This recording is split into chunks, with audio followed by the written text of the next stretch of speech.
Assalamualaikum warahmatullahi wabarakatuh. Salam sejahtera untuk kita semua. Yang terhormat Bapak Jaka Rusdianta selaku Kepala SMP Negeri 19 Surakarta. Yang saya hormati Bapak Ibu Guru beserta staf SMP Negeri 19 Surakarta. Dan yang saya hormati dan berbahagia pula narasumber dari Bapak Beni Susanto. Puji syukur adalah senantiasa kita panjatkan kepada Tuhan Yang Maha Esa atas berkat limpahan rahmat dan hidayahnya kita masih dapat berkumpul bersama pada acara orientasi pengenalan nilai dan etika pada instansi pemerintah bagian seminar. Perkenalkan, saya Indi Soekarno selaku moderator yang pada pagi hari ini akan memandu jalannya acara seminar orientasi pengenalan nilai dan etika pada instansi pemerintah angkatan pertama. Sebelum acara dimulai atau seminar inti, perkenalkan saya membacakan susunan acara terlebih dahulu. Acara yang pertama yaitu pembukaan, yang kedua doa, yang ketiga acara inti yaitu seminar, yang ketiga tanggapan dari kepala sekolah atau dari mentor, yang keempat yaitu feedback atau jawaban atau tanggapan dari narasumber yang melakukan seminar, dan yang terakhir adalah penutup. Menikah acara yang pertama yaitu pembukaan. Marilah kita buka acara pada pagi hari ini dengan membaca basmalah bersama-sama. Acara yang kedua yaitu doa. Agar kelancaran seminar pada pagi hari ini, marilah kita berdoa menurut agama dan keyakinan kita masing-masing. Berdoa dimulai.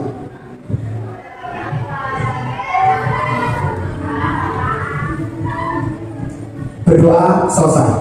Semoga dengan doa, acara seminar pada pagi hari ini berjalan dengan lancar. Acara inti yaitu seminar dari narasumber. Kepada Bapak Beni Susanto SPD dipersilakan. Assalamualaikum warahmatullahi wabarakatuh. Terima kasih Bapak Edi selaku MC pada kegiatan pagi hari ini yang berjudul seminar hasil laporan orientasi pengenalan nilai dan etika pada instansi pemerintah bagi P3K di lingkungan pemerintah Kota Surakarta. SMP Negeri 19 Surakarta tahun 2025 angkatan pertama. Sebelumnya perkenalkan nama saya Beni Susanto yang pada pagi hari ini nanti akan menjelaskan tentang optimalisasi media pembelajaran berupa alat modifikasi peluru untuk meningkatkan hasil pembelajaran tolak peluru di SMP Negeri 19 Surakarta. Baik, sebelum saya nanti perkenalan, marilah kita pertama-tama memanjatkan puji syukur kehadirat Allah Tuhan Yang Maha Esa atas berkat rahmat dan hidayahnya kita semua dapat berkumpul pada pagi hari ini dalam keadaan sehat walafiat tanpa kekurangan apapun. Salam dan salam kita curahkan kepada junjungan kita Nabi besar Muhammad SAW. Semoga kita senantiasa menjadi umat beliau yang soleh dan soleha, dan semoga kita semua juga akan dimasukkan di surganya Allah Subhanahu Wa Taala. Amin. Baik, perkenalkan saya Beni Susanto, SPD Guru PJOK Pejas di SMP Negeri 19 Surakarta. Oke, saya akan menjelaskan tadi seminar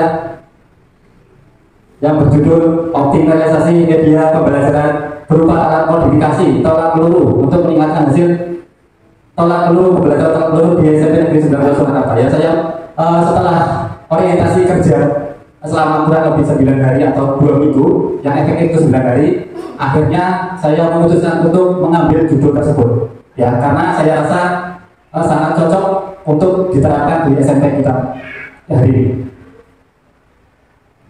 Oke, dasar hukum Undang-Undang Nomor 14 Tahun 2025 tentang guru dan dosen. Undang-Undang Nomor 20 Tahun 2023 tentang aparatur sipil negara.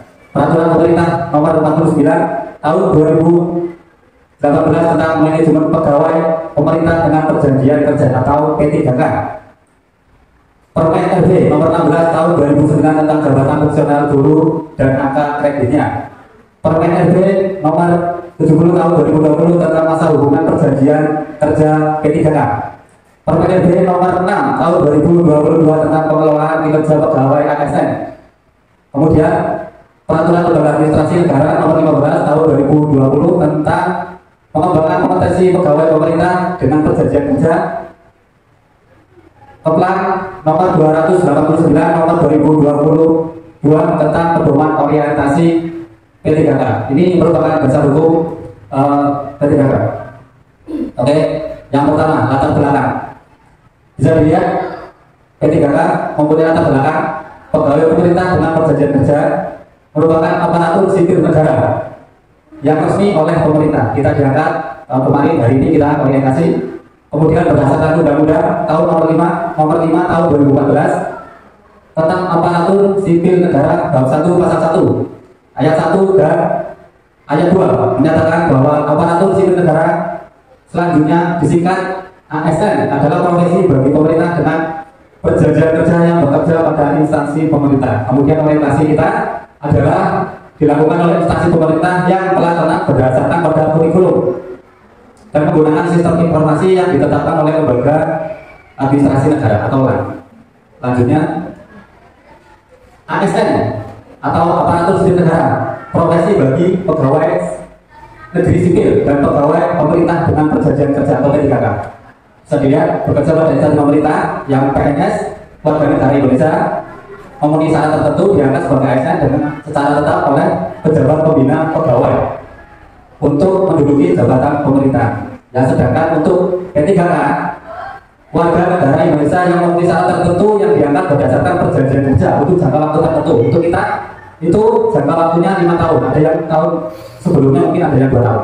Yang tiap-tiap daerah juga berbeda.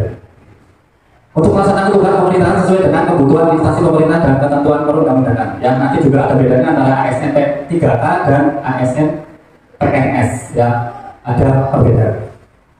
Kemudian maksud kegiatan orientasi yang kita lakukan pada kemarin sudah 2 minggu, waktu efektif 9 hari.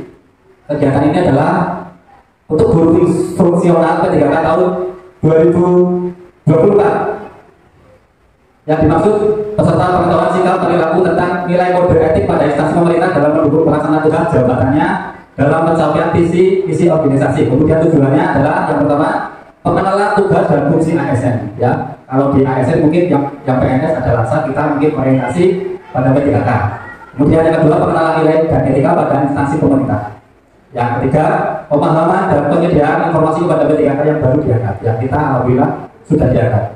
Kemudian yang keempat, diharapkan mampu mengaktualisasikan nilai-nilai dasar ASN berakhlak, ya, berakhlak itu pembahasannya adalah berorientasi akhlak.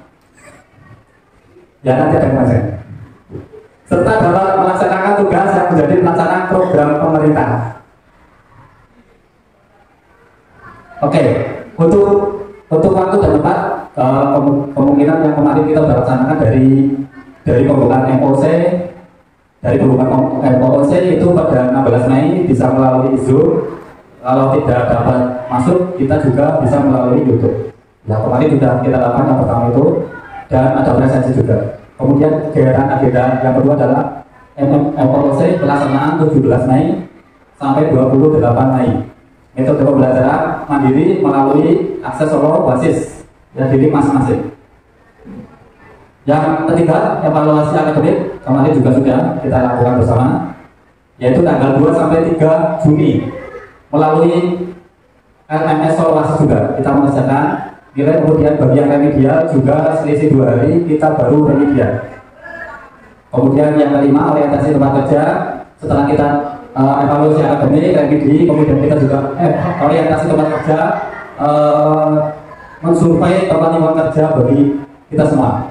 Kemudian seminar pada hari ini tanggal 19 Juni 2025 kita mengadakan seminar. Kemudian mungkin nanti ada evaluasi pelatihan. Kemudian yang kedua, nilai etika pemerintah Kota Surakarta. Visi dan misi Kota Surakarta tentunya kita tahu visi untuk mewujudkan Surakarta sebagai kota budaya yang modern, tangguh, gesit, kreatif, dan sejahtera. Visi. Kemudian misinya adalah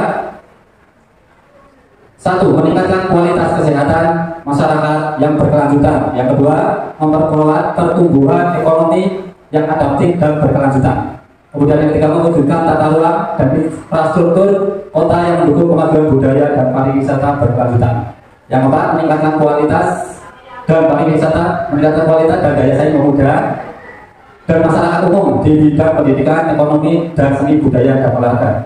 Yang kelima, mengembangkan tata kelola pemerintah dan pelaksanaan pelayanan publik yang gesit, kolaboratif, berdasarkan semangat gotong royong kebinekaan. Yang keenam, mewujudkan kemakmuran dan kesejahteraan bersama warga kota yang berkeadilan dan inklusif. Yang ketujuh, terakhir, mewujudkan daerah yang kondusif dan kerukunan antar umat beragama dalam tata kehidupan bermasyarakat dan saling menghormati. Nah, silakan, ini adalah struktur organisasi dan tata kerja SOTK pemerintah Kota Surakarta, masih sama yang seperti tahun lalu. Langsung saja. Oke, sudah. Oke, tujuan SMP Negeri 19 Surakarta, tujuan jangka pendek. Yang pertama adalah seluruh peserta pendidik kelas 9 tentunya berharapan kita lulus 100% setiap tahun. Kemudian yang kedua, meningkatkan nilai KKM. Yang ketiga, menjuari lomba mapel berjenjang sampai tingkat nasional, ya bisa Polda, bisa dari olahraga atau seni. Yang kemudian yang keempat, mengimplementasikan ajaran agama masing-masing di sekolah. Ya, kita juga harus mempunyai toleran antar sesama beragama. Kemudian yang kelima, membentuk peserta didik menjadi pribadi yang berakhlak mulia. Dan seperti tadi, visi dan misi dari Kota Surakarta berakhlak. Ya. Kemudian yang keenam, peserta didik peduli terhadap lingkungan. Yang ketujuh, mewujudkan SMP Negeri 19 sebagai sekolah adiwiyata. Oke, kita sudah termasuk sekolah yang adiwiyata juga. Sebelum kita masuk, ternyata kita sudah menjadi sekolah adiwiyata. Tinggal dilanjutkan dan dipertahankan. Oke, yang terakhir, menciptakan peserta didik yang mampu bernalar kritis, ya sesuai dengan 6 dimensi profil pelajar Pancasila. Ya, salah satunya adalah bernalar kritis dalam pelaksanaan kegiatan berbasis proyek yang mengedepankan gotong royong. Yang nilai kedua dimensi, yang pertama adalah bernalar kritis, yang kedua adalah gotong royong. Kemudian tujuan jangka panjang, membentuk kepribadian pada sekolah sehingga berbudi pekerti luhur dan akhlak mulia. Ya, yang ketiga dimensi dari profil pelajar Pancasila. Kemudian selanjutnya, membentuk peserta didik yang memiliki kemampuan daya saing, berkarakter, berprestasi, dan memiliki pribadi yang beriman, rajin, dan taat beribadah serta saling menghargai perbedaan dan mencintai lingkungan dan berbangsa. Ya, beriman, ada dimensi KM4 dari kurikulum merdeka, 6 dimensi. Kemudian menghasilkan lulusan yang mampu mengimplementasikan profil pelajar Pancasila dalam kehidupan nyata. Yang terakhir, menjadikan sekolah sebagai tempat untuk mengembangkan proses perkembangan intelektual, emosi, sosial, keterampilan, dan tumbuh kembang peserta didik sesuai tingkat kemampuan dan kondisi masing-masing peserta didik yang mengedepankan nilai gotong royong. Oke, visi dan misi sekolah, ya SMP Negeri 19 juga punya visi dan misi juga, yaitu sikap. Ya, sikap yang pertama adalah skill. Ya, skill setiap lulusan atau peserta didik di SMP kita juga diharapkan dari yang nol masih belum punya skill. Contohnya saya olahraga, dari yang belum bisa apa-apa nanti diusahakan menjadi punya skill, soft skill atau hard skill, ya bisa. Kemudian yang kedua, mempunyai integritas, tanggung jawab ketika anak dipercaya bisa mempertanggungjawabkan apa yang sudah ditugaskan, seperti itu. Kemudian goal, nah goal ketika lulus tidak hanya nilai akademik juga, tapi juga nilai yang lain, terutama berakhlak itu, ya nilai soft skillnya dari kepribadian pendidikan juga masuk. Kemudian action, ya action kita harus menanggapi, yang memberikan action, kita harus selalu action ke peserta didik. Kemudian pride, jangan lupa pride juga berdoa. Kita sudah melakukan skill integrasi goal dan action. Selanjutnya kita pasrah dan berdoa kepada Tuhan Yang Maha Esa. Ya, semoga diberikan kelancaran dan kemudahan serta kesuksesan. Amin. Oke. Tugas pokok dan kunci, tupoksi P3 di SMP Negeri 19 Surakarta. Yang pertama, mendidik itu karakter. Ya, mendidik. Karakter jadi yang kurang baik, mungkin kita didik menjadi yang lebih baik. Ini lebih sah daripada mengajar. Oke, yang kedua mengajar, yang tidak tahu menjadi tahu, paling materi. Kemudian membimbing, ada selain guru BK juga, setiap guru juga harus mempunyai tugas pokok dan fungsi, yaitu membimbing. Kita sebagai orang tua di sekolah, kita harus membimbing anak-anak kita ke jalur yang benar. Kemudian mengarahkan. Nah, tentunya banyak sekali yang di negeri kita di bidang kota itu harus banyak lebih mengarahkan daripada SMP yang mungkin di dalam kota atau dari orang tua yang menengah ke atas, kita mungkin ya menengah ke bawah itu harus lebih ekstra untuk mengarahkan. Kemudian melatih saya olahraga, melatih untuk persiapan Polda, BPSN dan lain-lain. Yang sering juga ada, kemudian ekstra lain juga kita harus melatih. Yang penting ada semangat untuk melatih peserta didik atau siswa kita. Oke? Yang kedua, yang terakhir 1, 2, 3, 4, 5, 6, yang ke-6 yaitu menilai. Setelah kita melakukan semua pembelajaran melatih, kita juga harus menilai. Ya, menilai peserta didik bukan hanya nilai akademis, juga sikap. Ya, sikap, kemampuan yang belum bisa bicara, ya kita juga nilai. Bukan hanya akademik, tapi soft skill-nya juga kita temukan. Kemudian setelah dinilai kita mengevaluasi peserta didik, juga mengevaluasi kita sendiri sebagai pengajar. Ya, apa yang kurang dalam kita mendidik, dalam kita membimbing, dalam kita mengajar, mengarahkan atau melatih. Ya, nanti kita perbaiki, tetap introspeksi diri. Oke, ini struktur organisasi tata kerja SOTK dari SMP Negeri 19 Surakarta. Ya, seperti pada umumnya sekolah hadir sama, ada komite, sekolah, kepala TU, kemudian staf TU, wali kelas, PKS, kurikulum, sarpras, kesiswaan, humas, wali kelas, guru motor, BK, dan pelatih. Atau kita juga bekerjasama dengan luar, ya, bekerjasama untuk pelatihan yang bisa mendukung dengan tujuan itu. Oke, rencana dan hasil kerja P3K, identifikasi isu. Ya, saya mengambil ini yang pertama adalah keterbatasan sarana dan prasarana dalam pembelajaran di SMP Negeri 19 Surakarta. Keterbatasan, saya sudah kemarin 9 hari efektif itu OTK, orientasi tempat kerja. Saya menemukan ini, ada keterbatasan sarana dan prasarana, terutama di lapangan untuk kegiatan yang saya akan lakukan. Yang kedua, kurangnya media alat yang sesuai dengan pembelajaran siswa SMP kita. Isu yang saya angkat, kurangnya media alat yang sesuai dengan pembelajaran untuk siswa di SMP Negeri 19 Surakarta. Gagasan yang saya angkat adalah optimalisasi media pembelajaran berupa alat komunikasi peluru untuk meningkatkan hasil pembelajaran di SMP Negeri 19 Surakarta. Oke, masuk. Nah, kegiatan yang akan saya rancang untuk 1 tahun, kepentingan yang jangka pendek. Ini yang pertama adalah kebutuhan pembelajaran, bisa dilihat nanti, yaitu mengamati kondisi peserta didik dan media yang akan saya lakukan. Kemudian menilai kesesuaian alat. Output yang saya dapat nanti dari identifikasi kebutuhan yaitu media data, nanti yang berupa data kebutuhan media atau alat yang akan saya buat. Kemudian kegiatan yang kedua, menentukan bahan alternatif. Tahapan kegiatan menyusun daftar bahan yang aman, yang ekonomis, mudah didapat tentunya. Nah, outputnya adalah daftar bahan yang akan kita bawa untuk membuat alat komunikasi. Selanjutnya, kegiatan 3 adalah pembuatan. Nanti dikumpulkan anak-anak secara berkelompok yang sudah membawa alat-alat tahapan kegiatan itu. Kemudian outputnya adalah hasil modifikasi peluru, tolak peluru. Kemudian yang 4, uji coba modifikasi pembelajaran. Kita langsung uji coba di lapangan. Apakah alat itu aman? Apakah alat itu tahan lama? Nah, nanti kita perlu juga evaluasi dari pembelajaran dari pembuatan yang akan saya buat. Ya, tentunya modifikasi peluru. Nah, yang saya angkat isu yang pertama adalah kenapa saya memilih untuk membuat modifikasi peluru. Yang pertama, tentunya itu yang sebelah kiri adalah gambar dari peluru asli. Nah, asli itu beratnya itu 5 kilo. Saya dari 5 kilo agak terlalu berat untuk laki-laki. Yang perempuan 3 kilo yang sebelahnya itu masih termasuk berat. Kemudian lapangan di sekolah kita tidak ada tanah. Ya, adanya tegel atau mester ya, di Banyumas, di Cilacap mester ya kayak dia. Namanya keramik, bikinnya keramik. Gitu. Nah, makanya saya ingin membuat metode modifikasi alat untuk anak-anak kita sewaktu kita pembelajaran agar lebih memudahkan mereka dan tidak perlu sekolah juga. Ya, silakan. Ya, yang sebelah kanan itu berbagai bentuk dari peluru. Ada yang kemungkinan ada yang 200 gram, ada yang sampai 1 kilo, nggak apa-apa, masih bisa untuk laki-laki. Jadi nanti pembelajaran itu disesuaikan dengan tingkat kemampuan mengangkat beban anak atau peserta didik. Yang perempuan mungkin yang kecil itu pakaian 200 gram. Nanti ada pembelajaran bisa maksimal. Yang saya lihat juga karena mereka takut jatuh pelurunya di kaki, jadi saya mengambil itu. Oke? Nah, Ini lapangan kita tidak ada tanah.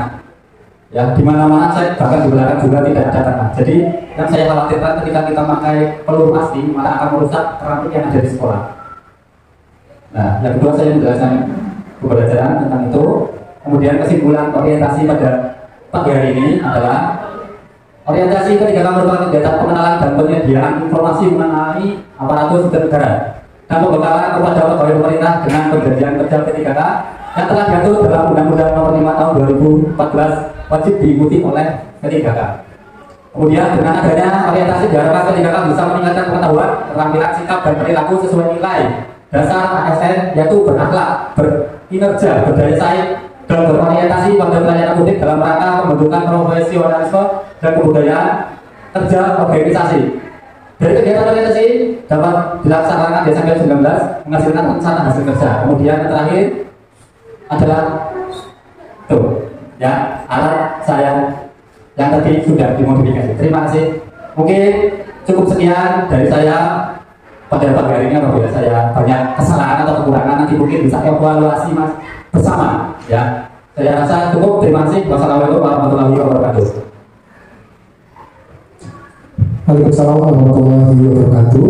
Mohon beri tepuk tangan yang meriah buat narasumber kita pada pagi hari ini. Terima kasih Bapak Benny Susanto yang sudah memberikan presentasinya pada pagi hari ini. Untuk acara yang selanjutnya yaitu tanggapan dari mentor atau kepala sekolah.